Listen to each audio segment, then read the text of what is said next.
Selamat sore saudara, TVRI kembali hadir dalam info COVID-19 terkini bersama saya Natasha Paruntu. Ya, dan saya Theo Daniel. Selama 90 menit ke depan kami antarkan sejumlah informasi terkini terkait perkembangan COVID-19 di sejumlah daerah di Indonesia. Dan langsung saja kita akan awali info COVID-19 terkini selengkapnya.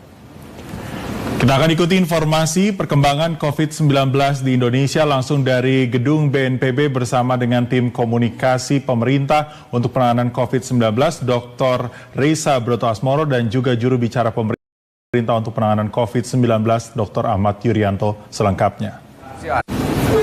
Ya, demikian tadi bersama kita telah ikuti informasi perkembangan terkini COVID-19 di Indonesia bersama dengan tim komunikasi gugus tugas COVID-19 Dr. Reysa Brotoasmoro dan juru bicara pemerintah untuk penanganan COVID-19 Ahmad Yuryanto. Dikatakan bahwa sampai dengan pukul 12 siang hari ini tercatat 1031 dinyatakan positif masyarakat Indonesia terpapar COVID-19, di mana angkanya mencapai 41.431. Sementara untuk 3 provinsi tertinggi berada di Jawa Timur, DKI Jakarta, dan juga Jawa Tengah. Sedangkan untuk jumlah yang sembuh sampai dengan hari ini tercatat bertambah 540 orang, sedangkan yang meninggal dunia 45 orang. Dan tentunya kami terus mengimbau kepada Anda seluruh pemirsa setia TVRI dimanapun Anda berada untuk terus dapat mengikuti protokol kesehatan yang sudah dianjurkan pemerintah untuk tetap menggunakan masker, jaga jarak, dan juga terus mencuci tangan dimanapun Anda berada agar Anda tidak terpapar dari virus corona atau COVID-19.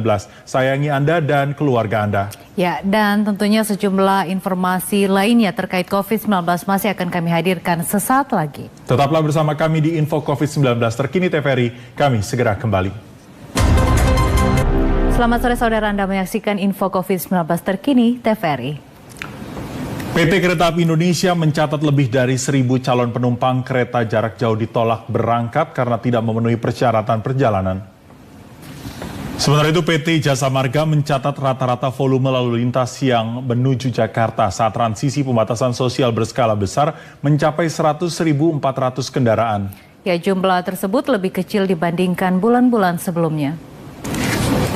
Saudara, PT Angkasa Pura II Cabang Bandara Internasional Supadio menerapkan protokol kesehatan dalam melayani aktivitas penerbangan masyarakat guna mencegah penyebaran COVID-19 bagi penumpang pesawat.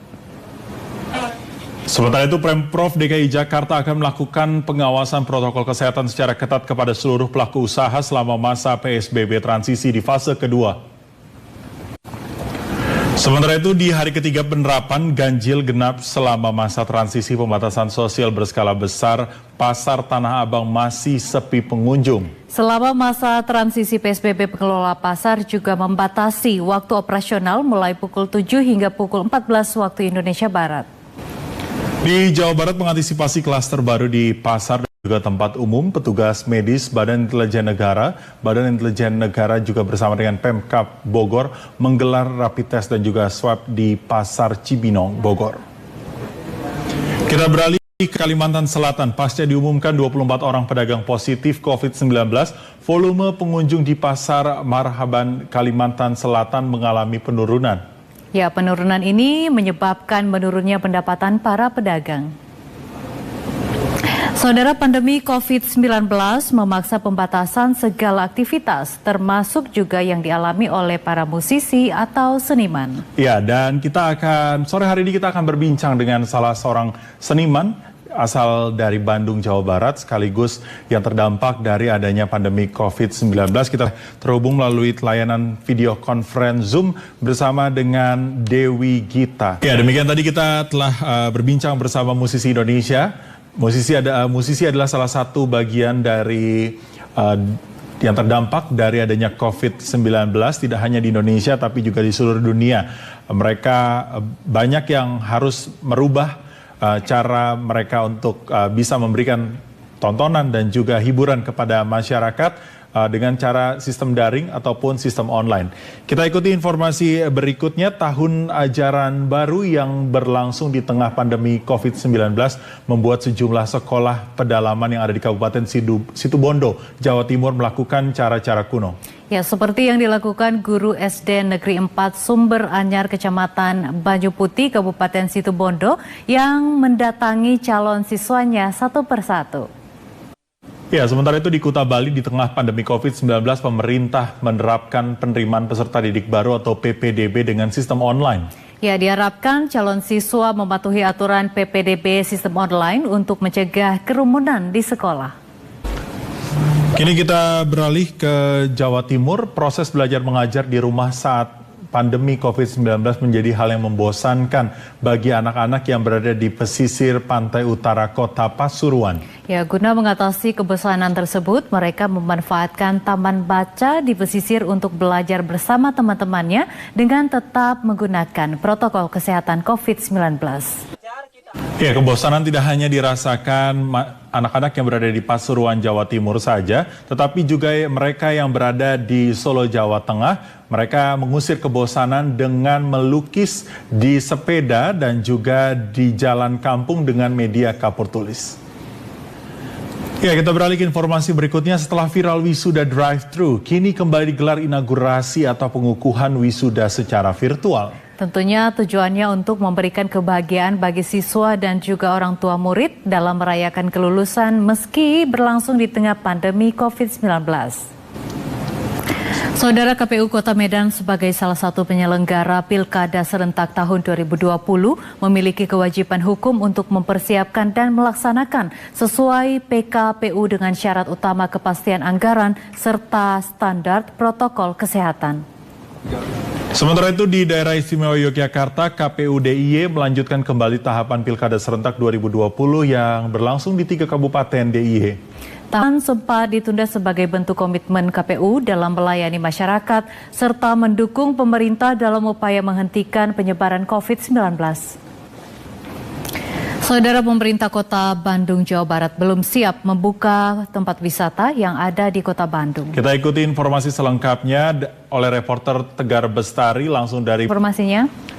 Dan kita ke informasi selanjutnya, saudara, pemerintah terus berupaya memulangkan warga negara Indonesia yang bekerja di luar negeri sebagai anak buah kapal. Ya, kali ini sebanyak 870 awak kapal dari kapal pesiar Costa MV Eurodam yang berasal dari Belanda telah kembali dan tiba di tanah air. Namun evakuasi ABK ke lokasi karantina dibagi menjadi 2 gelombang, yakni sebanyak 434 pada Rabu pagi dan untuk sisanya akan dievakuasi pada Kamis esok.